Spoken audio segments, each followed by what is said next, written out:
Hello, je suis ravie de te retrouver ici dans cette nouvelle vidéo sur mes favoris de l'automne.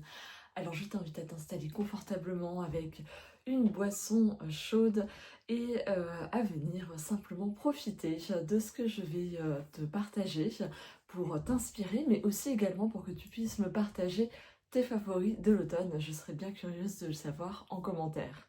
Allez, c'est parti!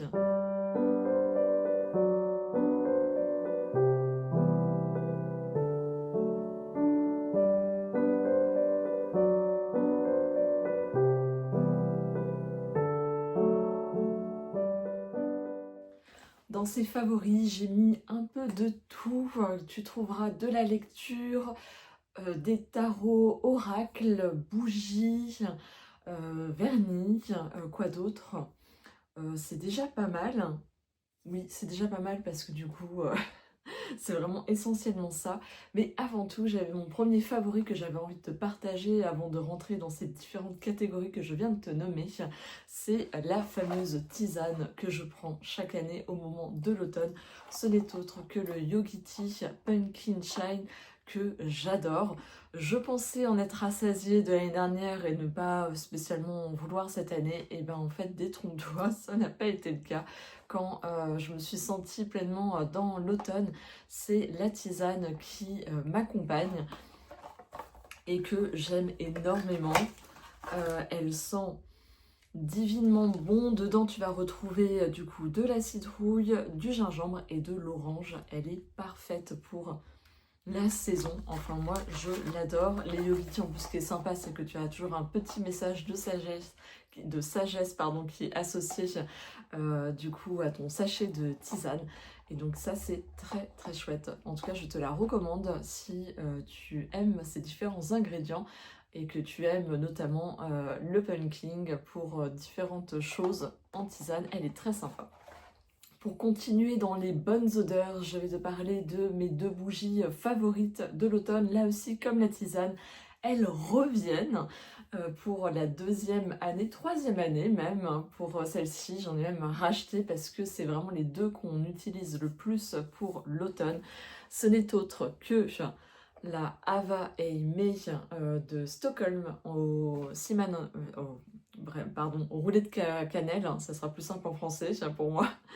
Et elle sent justement très très bon, donc j'aime bien l'allumer notamment le matin au moment d'un petit goûter aussi. Elle va être très sympa comme odeur et le contenant est très joli, c'est-à-dire que moi je sais que j'ai récupéré l'autre, j'ai enlevé l'étiquette, je l'ai passé au lave-vaisselle et ça me fait une petite boîte très sympathique aux couleurs comme ça automnales, j'adore.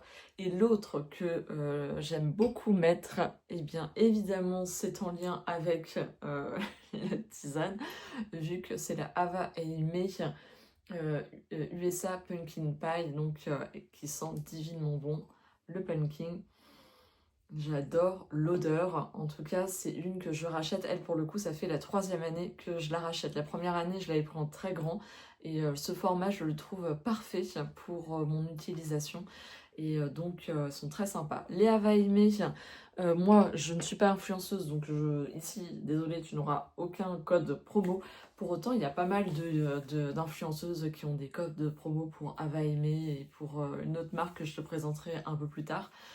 Et moi, c'est comme ça que je les ai. Et puis, de toute façon, il y a toujours des promos sur le site Ava Eimei. Donc, profites-en parce que c'est vrai que c'est des bougies qui restent abordables, qui sentent super bon et qui sont faits avec de la cire de soja. Donc, elles sont très très bien. Continuons avec mes favoris. Et là, on va rentrer dans la catégorie des livres. Tout d'abord, j'avais envie de te présenter une collection de livres qui est en train de se faire au fur et à mesure et qui accompagnent chaque sabbat de la roue de l'année et qui sont extrêmement bien faits. D'autres que les livres de Katie qui sont extrêmement bien faits. Donc il y a Mabon, il y a Sawin. Elle a aussi également sorti Yule, que je n'ai pas encore eu l'occasion de me procurer, mais ce qui ne serait tardé. Et le prochain qui va sortir, c'est en février, c'est celui d'Inbulk, ou même avant février. Ils sont très bien faits dans le sens où c'est hyper complet. Si t'aimes beaucoup la roue de l'année, que tu as envie d'aller plus loin dans ou peut-être de faire évoluer tes traditions en famille ou dans ta spiritualité. Ils sont extrêmement bien faits dans le sens où il y a vraiment, c'est très complet. Là, si tu peux voir un peu le sommaire, hop, là c'est la première page. Voilà, c'est hyper complet. Tu vas passer par le folklore, par les lunaisons qui vont autour de cette, notamment de Mabon, donc de l'équinoxe d'automne. Tu vas passer par les plantes, par la cuisine, par les éléments. Il y a toujours des rituels qui sont proposés, par le tarot aussi. C'est très complet. Ils sont extrêmement bien faits. Celui de Samhain également, moi c'était le premier, c'est le premier qu'elle a sorti, dans lequel tu vas retrouver aussi. Donc déjà ils sont très beaux, hein. L'objet livre est très joli. Là comme tu vois à l'intérieur, les dessins sont très sympas, tout est illustré. Voilà un petit mot de l'autrice. Et puis là, le sommaire qui est dans le même style que Mabon, donc très complet.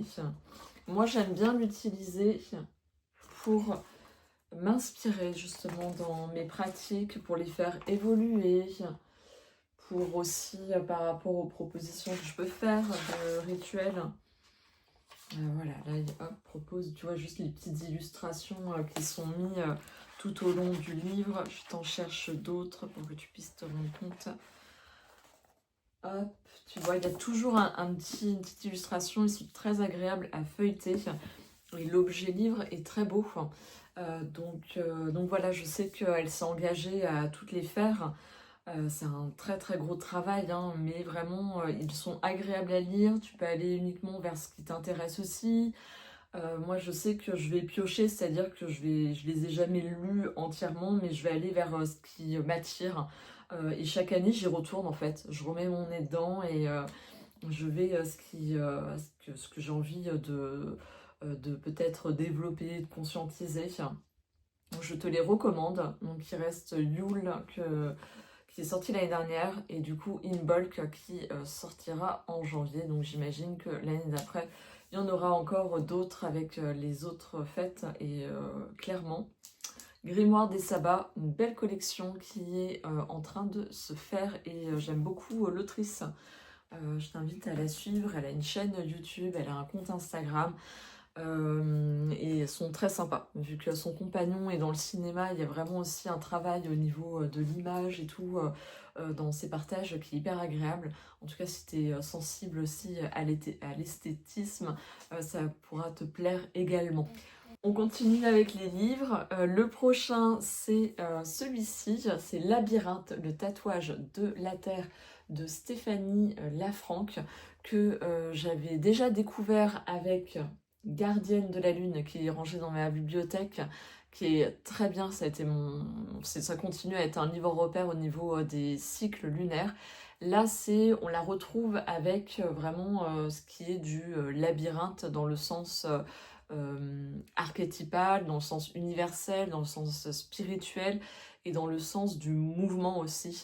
C'est hyper intéressant, en tout cas moi c'est une lecture qui est venue nourrir aussi bien ma part spirituelle, mais également compléter des choses que j'avais pu voir, notamment elle parle beaucoup du labyrinthe que tu trouves à la cathédrale de Chartres, et ça permet, si tu veux, de venir mettre des mots sur des ressentis, comprendre un peu mieux la signification du coup de ce labyrinthe, du moins pour ce lieu-ci, de aussi voir que c'est au-delà d'un symbole, c'est aussi une pratique que tu peux faire à différents niveaux. Il n'y a pas besoin forcément d'être dans un mouvement spirituel, mais plus dans un mouvement d'intériorisation, de cheminement, d'intégration aussi, hein. Le fait d'aller jusqu'au centre et après de ressortir, évoluer et grandir.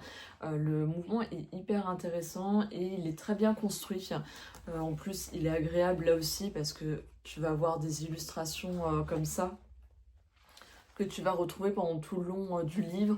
Donc il est bien construit. Là pareil, tu vas avoir un... Comment dire? Non, même pas, si.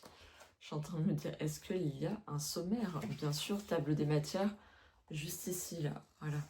Pour te donner un exemple. Je l'ai trouvé d'occasion. Là, celui-ci, ça faisait hyper longtemps qu'il était dans ma wishlist. Et là, j'ai sauté le pas et voilà, ça va pas tarder que je le lise parce que j'en avais très envie depuis un moment. Et je pense, il inspire du coup même mes pratiques, ce que je peux proposer en cercle de femmes. Ça vient nourrir aussi ce côté-là, le côté rituel comment dire, de transformation, d'intériorisation. Le principe me parle énormément et donc je compte bien m'en inspirer. Voilà, un très beau livre vraiment à venir si tu as envie d'être dans ce développement-là. Un autre qui est en cours de lecture, c'est Comme par magie de Elisabeth Gilbert, je sais pas si ça se dit comme ça. En tout cas, c'est un livre que je connaissais, c'est-à-dire que je l'ai depuis longtemps, je l'ai lu déjà une fois, quand il est sorti, je l'avais acheté, je l'avais lu. Et là, j'avais envie de le relire. Je sais pas si ça te le fait à toi aussi, des fois il y a certains livres tu sens qu'ils t'ont apporté quelque chose et que c'était un instant T que tu l'as lu et que depuis, voilà, ça fait plusieurs années parce qu'il est sorti, pour te dire... Là, tu le trouves en poche, hein, d'ailleurs. Hop, je regarde. 2015, donc il a 10 ans. Ce livre-là. Donc voilà, je l'ai lu il y a 10 ans et là je me dis tiens j'ai très envie de le relire car c'est vrai que le processus créatif je trouve ça hyper intéressant. Enfin moi c'est quelque chose qui vient m'animer, qui, euh, qui, qui m'intéresse, que j'ai envie de comprendre, de venir saisir, chercher. Et je trouve qu'elle a une façon d'apporter les choses d'un point de vue énergie, d'un point de vue très simple aussi. Elle part aussi de son expérience, de son point de vue. Elle a un côté, comment dire, sans floriture, voilà, c'est-à-dire qu'elle va vraiment t'apporter les choses très simplement, avec une touche d'humour. Si tu vois pas qui c'est, tu connais sûrement son livre Mange, Prie, Aime ou le film où il y a Julia Roberts qui joue dedans. C'est cette autrice, du coup, qui a fait Comme par magie, vivre sa créativité sans la craindre. Donc, j'avais envie de la relire et je passe un beau moment, tu vois. Pour te dire, vu que c'est une deuxième lecture après 10 ans, j'ai l'impression de mieux saisir. Il y a quelque chose de beaucoup plus fluide pour moi quand je le lis. Je fais du lien avec ce que je peux vivre aussi à côté en termes de créativité et comment ma créativité a évolué depuis 10 ans, du coup. Tu vois, c'est le genre de livre qui est appréciable aussi dans le sens où ça te permet aussi de mesurer ta propre évolution, ton cheminement par rapport à une thématique, et donc là, la créativité. Donc, je t'invite à t'y pencher si c'est quelque chose qui t'intéresse, qui te donne envie, si tu as des projets, je sais pas, t'aimerais bien écrire un livre, ou t'aimerais bien te remettre à la peinture, ou te lancer dans une nouvelle technique. Je trouve elle est inspirante par rapport à ça, même si elle est, comment dire, écrivaine et qu'elle va parler plus d'un point de vue d'écrivain. Ça marche dans tous les processus en fait créatifs, peu importe ce qu'il soit, même en cuisine. Enfin voilà, très large et très sympa ce livre. J'aime beaucoup en plus la couverture. Voilà, c'était pour la catégorie des livres et maintenant on va passer à la catégorie des tarots et oracles. Et donc le premier oracle que forcément je ne pouvais pas passer à côté et que j'ai beaucoup utilisé là cet automne, c'est l'oracle de Mabon. Hein. Après t'avoir présenté les livres de Katie, voici les oracles. Alors là c'est pas elle, c'est Lauriane Anderson. Et Juliette Diaz, là, qui a fait celui de l'oracle de Mabon et qui fait partie de la collection Les Saisons de la Sorcière. Il y en a plusieurs qui sont sortis, les autres sont pas traduits en français, mais tu les trouves en anglais. Et celui-ci, il te met vraiment dans la saison automnale. Au-delà de Mabon, quoi, qui a lieu au moment de l'équinoxe de l'automne, tu peux vraiment utiliser cet oracle tout au long de l'automne. Il te met vraiment dans l'ambiance, dans l'énergie, en lien avec l'automne. Les couleurs sont automnales. Là, ça fait lien avec le côté aussi sorcière, bien évidemment. Mais sinon, c'est le côté des dessins qui vient t'imprégner pleinement de l'énergie automnale, de l'énergie aussi magique en lien avec l'automne. Les couleurs sont très belles. J'ai vraiment tu vois, j'ai même eu du mal à utiliser, et je l'ai sorti par rapport à l'année dernière, j'ai plus de mal à investir l'oracle de Samhain. Alors que, ben, en fait, ça fait depuis un moment que je l'ai. Et si tu veux, celui-ci, il m'a vraiment plus parlé pour cet automne et j'ai plus eu envie d'utiliser lui que l'oracle de Samhain de la même collection. Elles sont vraiment très sympas, t'as le mot-clé, t'as la phrase en dessous. Enfin, c'est des scènes du quotidien aussi, hein, au-delà de certaines scènes qui sont liées à du folklore ou à des rituels bien précis. Finalement, on retrouve aussi du quotidien, de ce qui se passe dans cette saison, ce qu'elle vient aussi évoquer en termes d'énergie, aussi de noirceur, hein, vu que la nuit se rallonge et les jours raccourcissent à partir de l'équinoxe jusqu'en hiver, jusqu'au début de l'hiver. Voilà, très sympa. En tout cas, moi j'aime beaucoup et le regarder, juste pas forcément tirer, mais le plaisir de venir me plonger dans cette énergie automnale à travers cet oracle. Maintenant, je vais te présenter un tarot que je trouve très automnal aussi. Ce n'est autre que le The Dark Mansion Tarot, que je trouve très bien et que j'aime beaucoup utiliser cette saison. L'année dernière, je ne l'avais pas sorti. Et là, cette année, il me parle beaucoup. Il a un côté très Tim Burton, je trouve, pour ma part. J'aime beaucoup. Là, en plus, je l'ai pris en version mat. Et du coup, il est très doux au toucher, très agréable. Et le dos est comme ceci. Donc j'apprécie énormément chaque matin. Alors je l'utilise aussi bien pour des tirages plus complets, mais aussi pour la carte du jour où je me pose l'intention de voir quel arcane va m'accompagner dans ma journée. Et du coup, ça vient m'inspirer. J'en ai plusieurs qui sont à l'envers. Hop, non, c'était juste deux. Ça vient m'inspirer. Il y a plein de petits détails. Ça vient t'emmener dans un côté aussi de l'imaginaire, tout en étant très en lien avec le Rider-Waite-Smith de base. Mais je le trouve très parlant et ça apporte en même temps un côté lumineux dans les ténèbres de l'automne, et notamment d'octobre. Voilà, je passe un excellent moment avec ce tarot à faire mes tirages quotidiens, mais aussi des tirages plus complets où je vais venir approfondir quand je cherche des réponses, que j'ai besoin d'aide. Il va bien m'aider. Elle est très sympa, comme tu vois. Après, il faut aimer bien évidemment hein, le style d'illustration, mais en tout cas, moi, il me parle bien dans le côté. Je trouve que la période de l'automne s'apprête hein, à tout ce qui est autour d'un côté un peu magique, imaginaire, et celui-ci remplit bien son rôle pour cette période-là. Voilà, hop, regarde celui-ci, le page d'épée, plein de vitalité. Voilà. Bon, je vais pas toutes les faire parce que je pense que si tu as l'habitude des tarots, celui-ci, il est quand même connu. C'est un peu, j'ai envie de dire, un classique. Tu sais, ceux qui reviennent régulièrement chaque année, qui sont ressortis, ça devient des classiques, un peu comme les livres. Le dernier tarot que je voulais te présenter, ce n'est autre que, je cherche son nom pour pas dire de bêtises, j'arrive pas à retenir son nom, je ne sais pas pourquoi, c'est le Playful Heart Tarot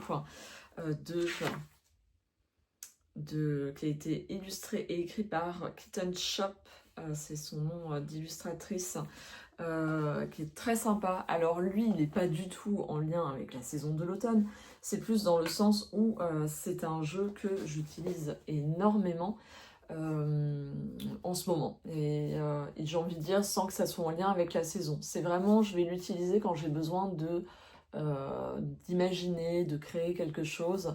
Il va venir m'aider, hein. C'est-à-dire je vais lui demander de mettre les étapes parce qu'il est très en connexion avec, comme je te l'avais déjà présenté, très en lien avec mon enfant intérieur et l'enfant intérieur pour moi est en lien avec la créativité. C'est vraiment lui qui vient me guider dans mon processus créatif Et celui-ci, ce tarot me parle énormément pour ça et m'aide vraiment beaucoup.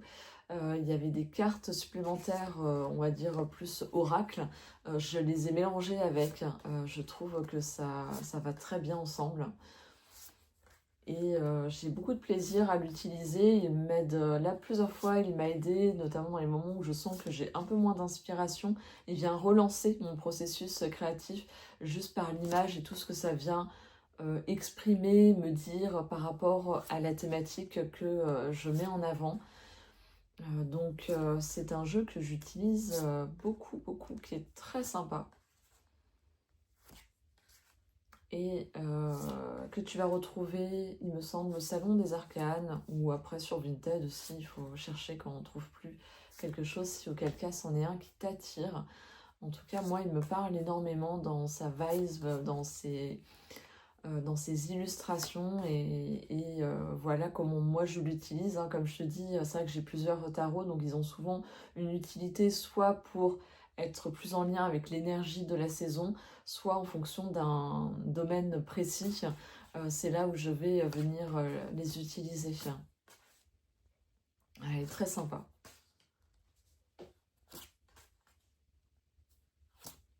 Les couleurs, il est hyper vif, il a un côté joyeux, mais en même temps il te dit les choses aussi. Il est très, tu sais, un peu comme les enfants, ils sont un peu binaires, quoi, bien ou mal. Et je trouve qu'il a un peu ce côté-là, quoi. Soit ça va être bien, soit il va dire non, c'est tout pourri, quoi. Et tu vois, il va vraiment te l'exprimer clairement, il n'y aura pas de demi-mesure, c'est l'un ou l'autre dans la façon dont c'est dit, du moins c'est comme ça que je le perçois. Voilà.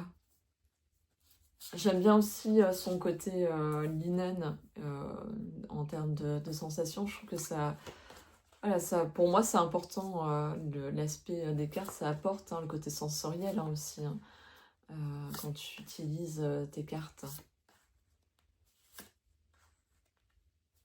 Voilà, voilà. Trop beau, quoi. J'adore.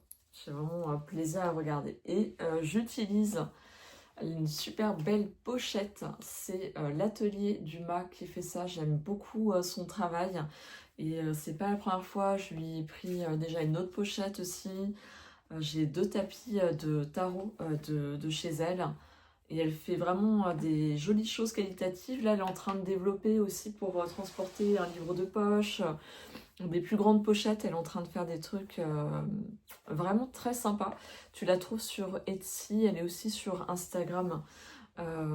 Et donc je te recommande ces pochettes parce que du coup ça te protège bien ton jeu, notamment quand c'est des boîtes, les boîtes sont pas très solides, ou pour pouvoir ne pas te trimballer. Parce que de toute façon les jeux sont rangés dans des boîtes avec le livret, le machin, et que t'as pas envie de prendre tout ça, tu veux juste tes cartes. Ça va être le côté pratique. Et si tu veux, ce que j'aime bien avec celles-ci, c'est qu'elles sont suffisamment épaisses, donc protectrices par rapport à ton jeu de cartes. Donc très bien. Et très jolie, toute douce aussi, très agréable. Les tapis tarot, il y a double sens aussi, donc ils sont épais, ils viennent pas se froisser, se déplacer, donc je les aime aussi beaucoup. Dernière chose que j'avais envie de te partager ici, alors comme tu vois c'est très disparate, on n'est pas forcément, comment dire, uniquement en lien avec les pratiques que je peux proposer, mes accompagnements et tout, hein, c'est aussi vraiment ce que j'aime. Et là, en fait, je dis ça parce que ce que je vais te partager, c'est du vernis. Vernis à ongles.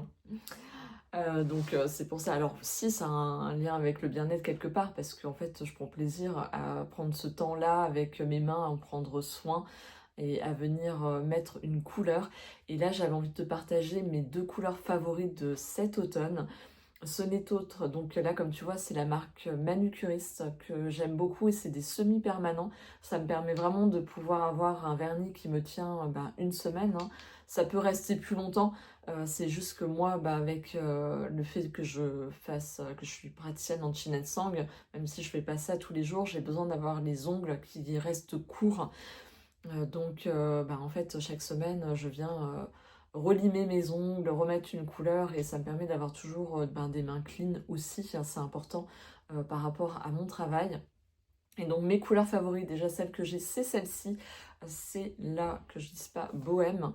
comme couleur. Tu vois, c'est un rouge avec du marron dedans. Je l'aime beaucoup. Il est très très sympa au niveau de sa couleur. Et le deuxième que j'aime beaucoup mettre aussi, c'est la couleur aubergine, qui est très sympa. Si tu connais pas Manucuriste, c'est alors il propose des vernis classiques, hein, ceux que tu t'appliques sans avoir besoin de lampe UV. Et sinon, tu as les semi-permanents où tu utilises avec une lampe UV. Donc tu mets ta base, tu mets 2 couches du vernis couleur et tu rajoutes ton top coat. Du coup, ça te permet d'avoir un vernis qui tient, on va dire, entre 5 jusqu'à 10 jours. Tout dépend comment tu utilises tes mains, mais en tout cas, moi, je sais que 5 jours, c'est le maximum, vu qu'elles sont très sollicitées, mes mains, n'est-ce pas? Voilà, très sympa. Ces 2 couleurs et tout qui m'ont accompagnée, et depuis la rentrée, j'ai beaucoup de plaisir à venir prendre soin de mes ongles et du coup à apporter une touche de couleur. Je trouve ça sympa, notamment quand je viens faire des tirages de tarot. Je trouve que c'est plus agréable d'avoir des jolies mains, que ce soit pour moi-même déjà, mais aussi pour mes consultantes.